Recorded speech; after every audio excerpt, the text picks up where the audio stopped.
about the occupational health and safety and environmental principles. I'm not alone. I'm going with Miss Shorty.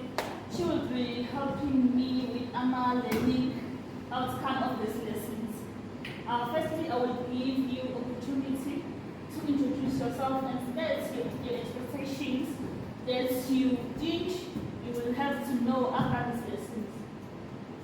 Greetings to you all. My name is Nosike Zuma. After the presentation, I am expecting that I will have a clear understanding of how to apply occupational health, safety, and environmental principles in the workplace to reduce risk and promote a safe, sustainable working environment. I'm Nduzo Ndazi. On our today's lessons, I wish I can understand more about occupational health, safety, and environmental regulation. I'm Sam Sokwala. On today's lesson, I'm looking forward to understand ways to promote health and safety in the workplace and the causes of accidents in the workplace. I'm Olochi Feminine. On today's lesson, I'm expecting to learn how can an employee participate in promoting health and safety in the workplace. This lesson to be successfully, I think I need to set the ground rules for you guys. Firstly, you will need to respect each and everyone's opinion in this class. Secondly, we need to switch off our phones so that they cannot distract us. Then thirdly, if you want to speak, you need to raise your hand. Ms. Alushos will take you through learning outcome number 1, which are the factors affecting the workplace safety, and the learning outcome number 2 would be the common causes of fatal accident. Then learning outcome number 3 would be types of hazards. Okay, learning outcome number 1, we have factors affecting workplaces. The description, we have the environment, colleagues, equipment, machinery, and materials used. Can somebody try out what the environment, how the environment affects our workplaces?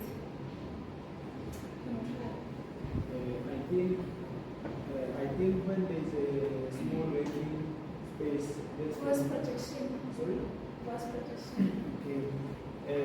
Yes, I think when there's a small working space, that could lead to accidents in your place. Okay, alright. The environment refers to the physical conditions of the workplace, including cleanliness and the organization as a whole. Moving on to number 2, we have the equipment. Can somebody else try how the environment affects the workplace? May include items such as gloves, safety boots, earplugs, and hardness, respiration covers, vests, and football suits. I will now explain what equipment means. It refers to the tools, machinery used which must be maintained and operated safely. As we know that if we are in a place, the tools and machineries that are used must be regularly operated to see if they are informed. Yep. On to machinery. Machinery refers to the safety procedures and operational protocols of the machinery. For example, if you are in a mine site, we have to wear safety boots and a safety helmet for you to be protected in case of hazardous procedure or any sort of errors. Moving on to the colleagues, the behavior and practice of co-workers which can influence operations.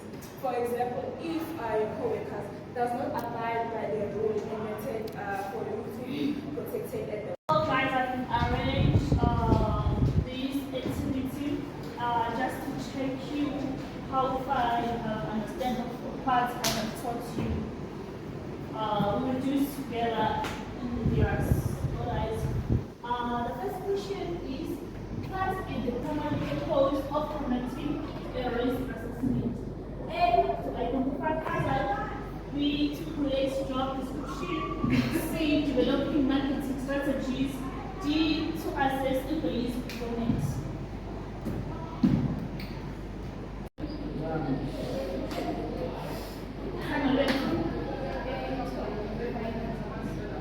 Alright, our answer is to identify hazard.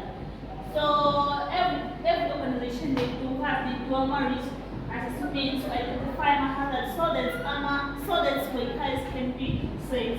Then number 2, how often should health and safety training be conducted in most workplaces? Service. Regularly as determined by the sponsors. Yeah, you are correct. As regularly as determined by risk factors.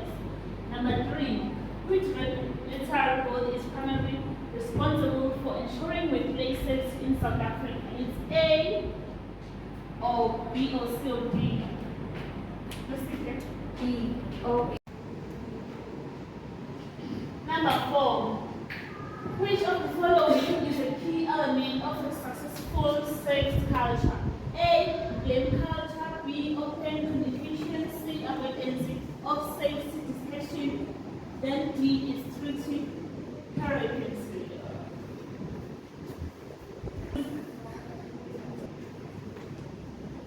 You said the answer is? Answer is B. Open communication. Alright, then coming to number 5. What is the primary objective of occupational health and safety? A, to increase productivity. B, to ensure the safety of the environment. Then C, to prevent workplace injury and illness. Then D, to comply with regulations. No, C. B. To ensure. Okay, coming to number 6. According to occupational health and safety, how often should a workplace safety audit be conducted? A, annually, then B, it's every 2 years, then C, monthly, then D, as needed, depending on the workplace hazard. Sentence. B. It's D.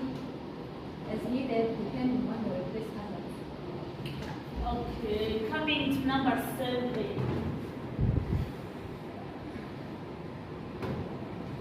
Which of the following is not technically a part of environmental management program? A, waste reduction. B, hazardous material handling. Then C, financial auditing. Then D, pollution control. No, C.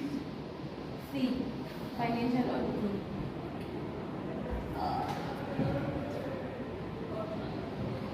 Coming to number 8. What is the first step of developing an effective safety program? It's A, implementing new technology. B, conducting a thorough risk assessment. C, scheduling training sessions. Then D, purchasing armor PPEs.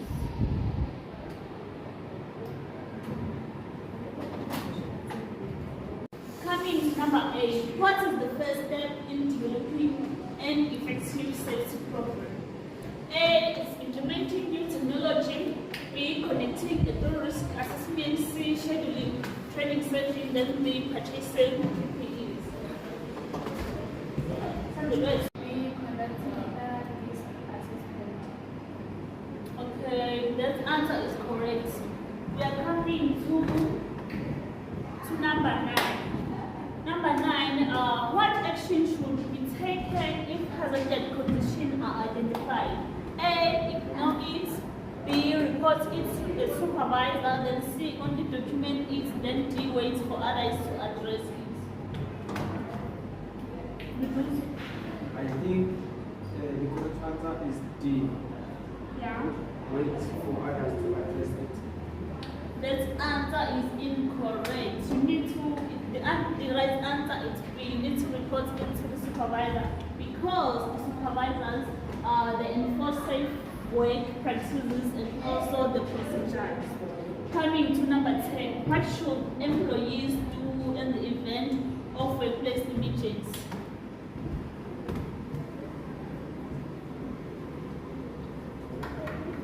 A, panic and run. Then B, follow establishment emergency procedures. Then C, wait for instruction from management. Then D, take photos of the situation. What is the correct answer?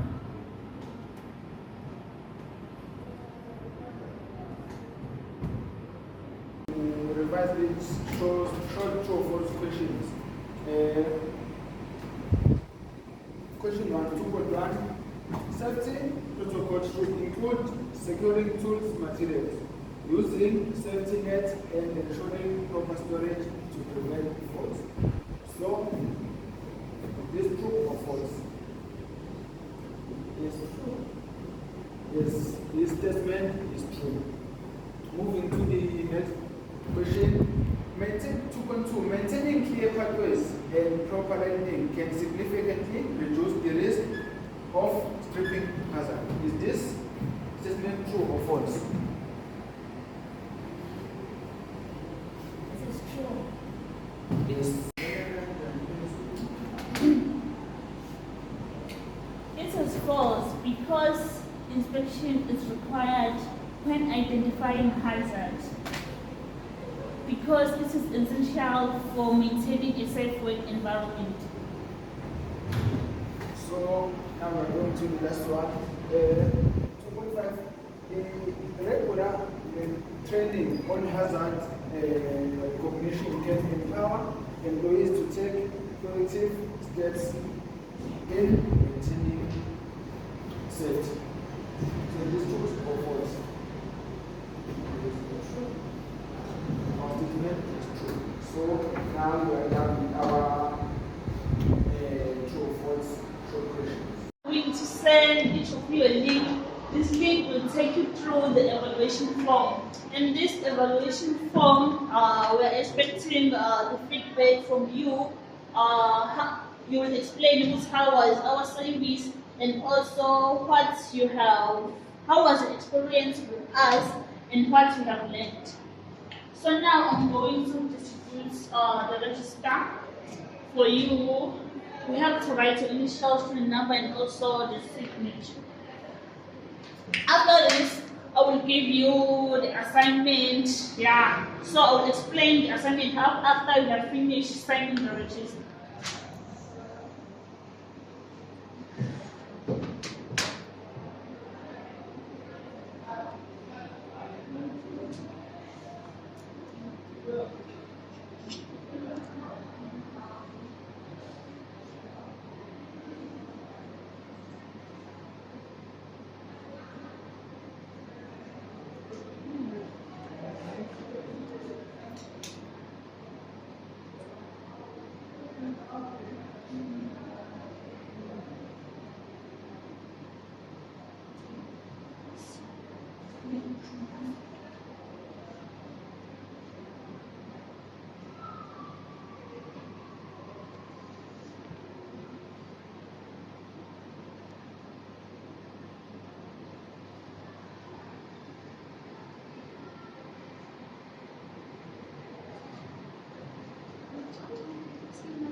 Okay, to avoid wasting time, the register will go through while I'm explaining. Alright, the assignment topic is occupational health and safety and environmental principles. Then the due date will be on 25 June, time by 12. Then the total marks will be 100 marks. The value for submission will be not doing nothing. Then the instruction for the assignment, you need to use Arial. The line spacing will be 1.5, then the font will be 11. Then you need to follow the rules of punctuation and grammar. Make sure your grammar as well as spelling is correct. Do a spell and grammar check. Always proofread your work before submission. Abbreviation like etc. should be avoided. Then you need to revise and edit your own work with the aim of improving it. Question number 1. Question number 1 will be having like 1.1. So it's where like you need to explain the difference between hazard and risk in the context of occupational health and safety. It will be 15 marks. Then coming to 1.2. 1.2, you need to discuss the benefits of implementing safety and health practice in the workplace. This will be also 15 marks. 1.3. You need to discuss the classification of hazard and provide examples of hazard in the workplace. This will be 20 marks. Then coming to 1.4. 1.4, you need to write what are the consequences of neglecting occupational health and safety in the workplace. It will be for 15 marks. Then 1.5, how can organization provide support and resources of employees with occupational health? It will be for 10 marks.